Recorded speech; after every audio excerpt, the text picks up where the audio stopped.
What do you think? Not so hard to comprehend. No problem, dear Madame Herta. Could you put the book down and let me have a look? Question mark. Yeah, we want to see your face.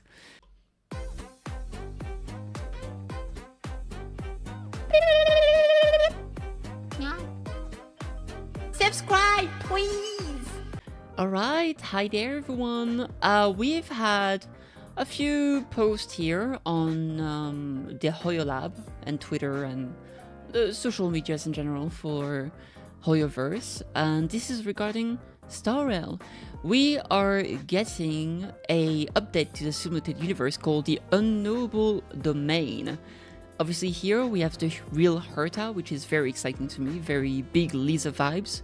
I'm looking forward to find out more about her.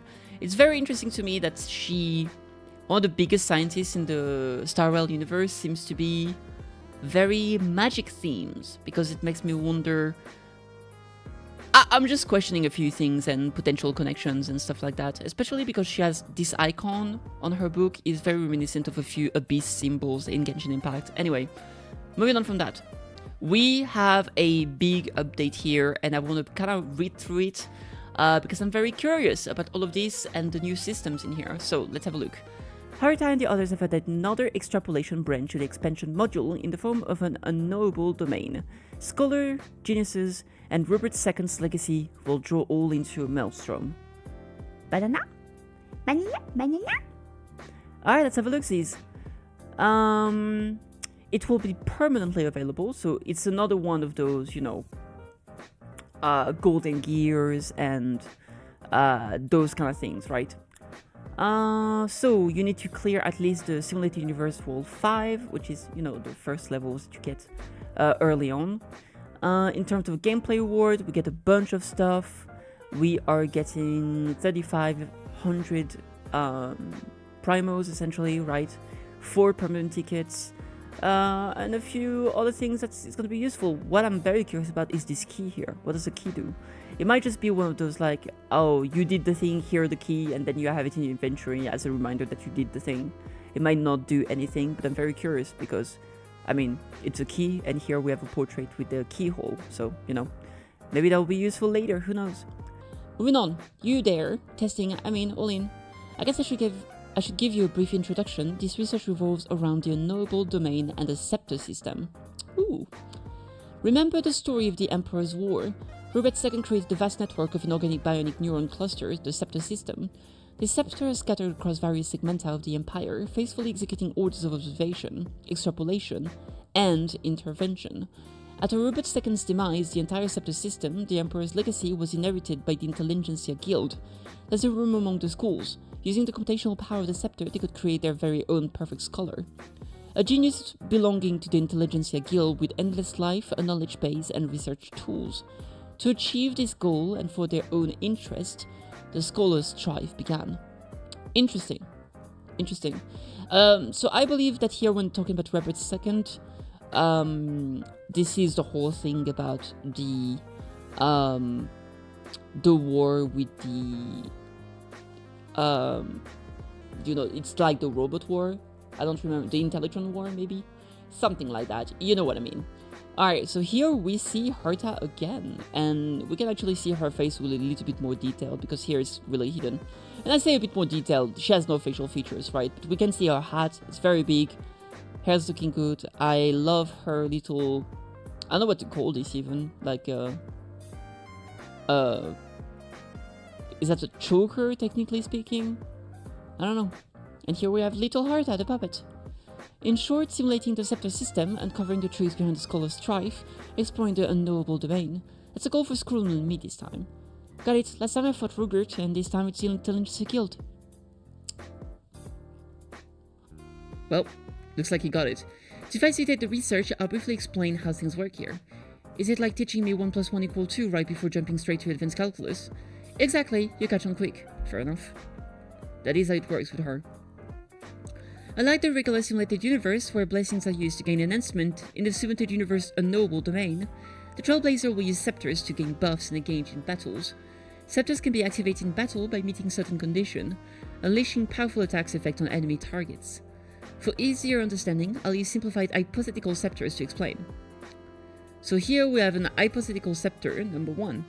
Activation method, summon a scepter with 100 speed. When scepter takes action, it activates. Activation effect, deals ice damage to all enemy units. Pretty easy to understand, right? Of course. The activation method and effect of the scepters aren't limited to just one type. Now we have hypothetical scepter 2. Activation method, gain 1 charge after an ally uses an ultimate. When the charge reaches 2, the scepter activates. And the activation effect would be deals lightning damage to 1 random enemy unit. So essentially, we have some very straightforward activation method. I assume we're going to have a lot of variety, like number of ultimate use, number of the follow-up attack use, how many times your team has taken damage, how many times your team is getting shielded, those kind of stuff I would assume, right? The actual situation you'll encounter may be a little more complicated, yeah, just a little bit, probably. In the Unknowable Domain, you can also obtain components to enhance the scepters. Components can be inserted into the scepters in specific slots corresponding to their shape, providing various buffs to the scepter. There are 2 types of component, hexagonal supplementary component and circular passive component. The number of slots of each shape on a scepter determines how many components can be inserted. This is very material system. Think of it like embedding gems, it's easier to understand this way. Supplementary components usually add an extra active effect when the scepter activates. Passive component typically provides buff to the scepter itself, such as increasing activation frequency or enhancing damage dealt. So for example here, I put a supplementary component alpha. Component effect, after the scepter attacks, all enemy unit takes more damage, lasting for several turns, okay? And now we have an hypothetical passive component beta. Component effect increases scepter speed by 100. Very cool. Hypothetical scepter with components, so activation method, summon a scepter with 100 plus 100 speed from the beta component. When scepter takes action, it activates. Yeah, fair enough. Activation effect, deals ice damage to all enemy. After the scepter attacks, all enemies take more damage, lasting for several turns. There we go. So, you can see here, you got the scepter. Here, you can put in the slots. And then, depending on what you've put into the scepter, it will add this effect directly to the effect of the scepter itself, or buff the scepter itself, like increasing its speed, for example. Even though I made up this scepter and this component, they seem pretty easy to understand, right? Trailblazers can carry up to 3 scepters simultaneously while exploring. Additionally, the components equipped in the scepters can be fully removed, re-equipped, or switched during exploration. That's good. Upgrading scepters and components. To make the scepters and components more powerful, upgrading them is essential. You can upgrade scepters through events or by using cosmic fragments. Upgrade scepters not only gain improved stat, but also unlock additional slots for inserting more components. That's awesome. In addition, components can also be upgraded. Upgraded components typically offer better stats. Components come in 3 rarities, 1, 2, and 3-star components. Upgrading components is done through synthesis. When you obtain 3 identical components of the same rarity, they will automatically combine into a component of a higher rarity. If you play Auto Battler like TFT, for example, this will be kinda easy. Okay. Also, when synthesizing components, there's the chance of randomly getting an additional component of the original rarity. Oh, that's cool. So here, for example, we have a cube of decay at rarity 1, 2, and 3. When a scepter attack, after every time it deals damage, randomly cause one of the dots on the target to immediately deal damage equal to 80% of the original damage. At rarity 2, it will be 120% of the original damage. Rarity 3, it will be 160% of the original damage, which is the buff of 40% increase is pretty substantial. Don't worry, you often have a chance to directly obtain 2-star components and sometimes even 3-star components. Alright, decisions. There's also a special type of passive component, the decision component. Decision component not only have a powerful effect, but their buff can also influence other scepters carried by the Trailblazer. However, only one decision component can be equipped on a single scepter. So here we have a Rebird, for example, increase the speed of all speed scepters by 70, very cool. Starbreaker, increase amplification of all scepters by 50%, very cool. Okay, very interesting. Extrapolation alignment. When entering exploration, Trailblazer can choose an alignment for the session. These alignments are full up, attack, ultimate, dot, and break. Essentially, these are like the biggest ways of building teams in the game right now. It's like break effect, dot, full up attack, and just strong ultimate based. There's no hyper carry, obviously, especially considering that, like, let's be real, even the hyper carry at the moment, they fit in one of those. There are some exceptions. I think like a character like Scylla, for example, doesn't really fit in any of those. But to be fair, that's maybe why she's not so good. I feel like if there had to be another category, it would be like just fast and often, as in they play very quickly, even if they can play often or get extra turns, even if they're not follow-up attack, for example, right? Moving on. For example, if you choose Ultimate as the extrapolation alignment, Scepters and Components that are activated by or enhanced ultimate damage will have a higher chance of appearing. Okay, makes sense? The Workbench of Creation. Oh, it's back, it's a toilet. In the simulated universe Unknowable Domain, the Workbench of Creation is also available. At the Workbench, Trailblazers can consume cosmic fragments, reforge components, or synthesize higher grade components from excess ones. Additionally, cosmic fragment can be used to upgrade scepters here. Very cool. In some special workbenches, you can also directly purchase components or scepters with cosmic fragments. There it is. There it is. The Scattered Archives and Mundanite Assembly. This research focuses on two major parts, Scattered Archives and Mundanite Assembly. In Scattered Archives, Trailblazer will assist Herta in gradually uncovering the truth behind the Skull of Strife.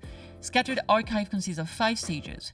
After completing or re-challenging the 5th stage, you can increase the difficulty level for a greater challenge, as per usual.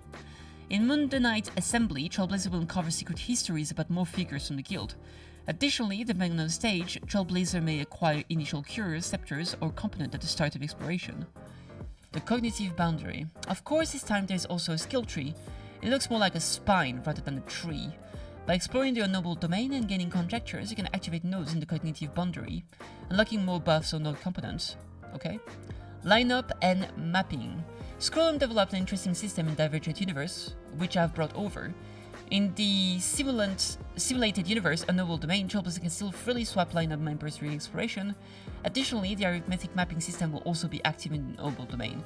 So I'm pretty sure the arithmetic mapping system is like, for example, if you don't have like level 15 relics, for example, they will just replace them automatically, so that your build is decent, right? So there you go. So you can even use characters that are under level, don't have the full traces and stuff like that, and it will give you it will bump up your characters to a playable degree. What do you think? Not so hard to comprehend. No problem, dear Madame Herta. Could you put the book down and let me have a look? Question mark. Yeah, we want to see your face. For more information, Trailblazers can go to the in-game notice to check the simulated universe, Unknowable Domain highlight page. Fair enough. Mihoyo knows what we want exactly. Base top comment. So yeah, overall very excited for this. Very excited. I love the simulated universe. I think it's a great game. It's a great game mode.